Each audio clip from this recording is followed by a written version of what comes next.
의사를 하는 줄로 아셨습니까? 예, 제가 질문을 이해 못했습니다. 12월 3일 국회 진입할 때 뭔가 진심을 가지고 참여를 했겠죠? 큰 뜻을 가지고 어떤 큰일을 한다, 거사를 벌린다, 그런 결심 없이는 그렇게 군 병력을 국회에 들어가라고 지휘할 수가 없지 않겠습니까?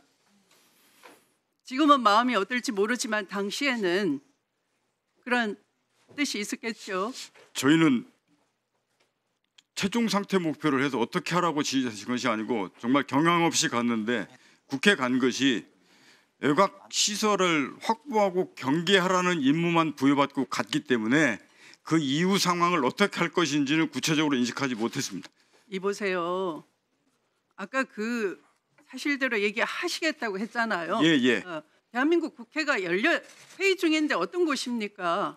국회 경계를 강화하라 그러면 국회가 아까 얘기한 것처럼 테러로 무슨 접수가 됐다든지 비상 상황이 발생했다든지 그건 아니었습니다. 느낌이 있을 거 아니겠습니까? 예, 그건 아니었습니다. 아닌 상태에서 시민들이 애워싸고 있고 한데 어떻게 헬기로 바로 들어오고 하는 것이 아까 얘기했죠?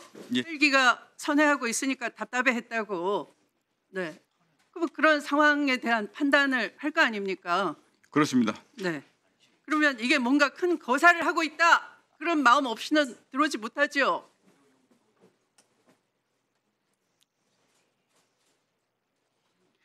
대통령이 두 번째 전화해서 그냥 어떻게 표현했습니까? 빠른 말씨로 거칠었습니까?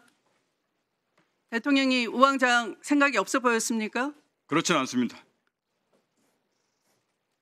의결 정족수 아직 다 안 채워진 것 같다를 대통령이 얘기했습니까?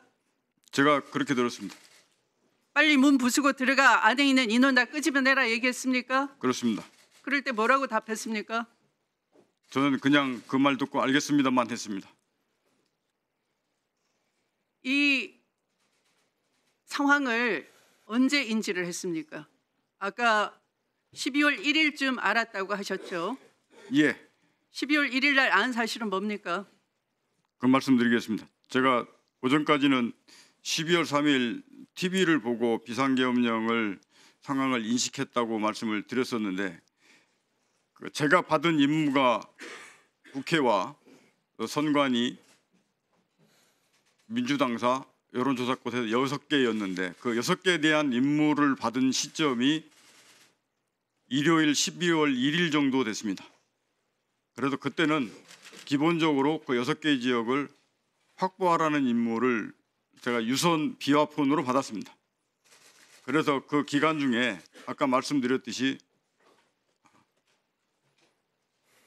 이걸 어떻게 해야 되나. 유선 비화폰으로 누구로부터 받았습니까? 전임 국방부 장관으로부터 받았습니다. 네. 그래서 그걸 머릿속으로만 혹시 모를 상황 때문에 이렇게 되면 정말 되면 이렇게 해야지라고 구상 정도만 하고 있다가 차마 그 말을 우리 예하 여단장들에게는 하지 않았습니다.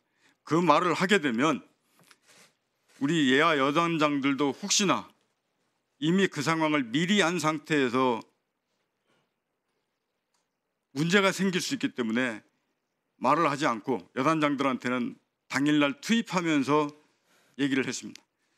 그럼에도 불구하고 정말로 저는 이게 이게 계엄이 아니고 그때 당시에 전방에서 어떤 상황이 생겨서 문제가 생기는 가능성이 이게 더 거기에 염두되고 있는 거구나라고 하는 상황 인식이 더 컸습니다. 확보라는 건 어떤 뜻입니까? 그 외곽 건물이 있으면 그 건물 주변에 출입구 이런 것들을 병력으로 딱 확보를 해서 그 건물 자체에 인원이 들어가거나 나오거나 하지 못하도록 된 상태를 유지하는 겁니다. 국회 선관위, 민주당사, 여론조사꽃 나머지 두 군데는 어디입니까? 국회, 선관위 셋, 민주당사, 여론조사꽃 이렇게 6군데였습니다. 선관위 셋. 예. 시민. 예, 거기가 선관위라고 네. 제가 이해하고 있습니다. 네, 추미애 의원님 추가 질의를 좀 해주시고요. 그 박사령관님 혹시 놓칠 것 같아서 이게 굉장히 중요한 부분이.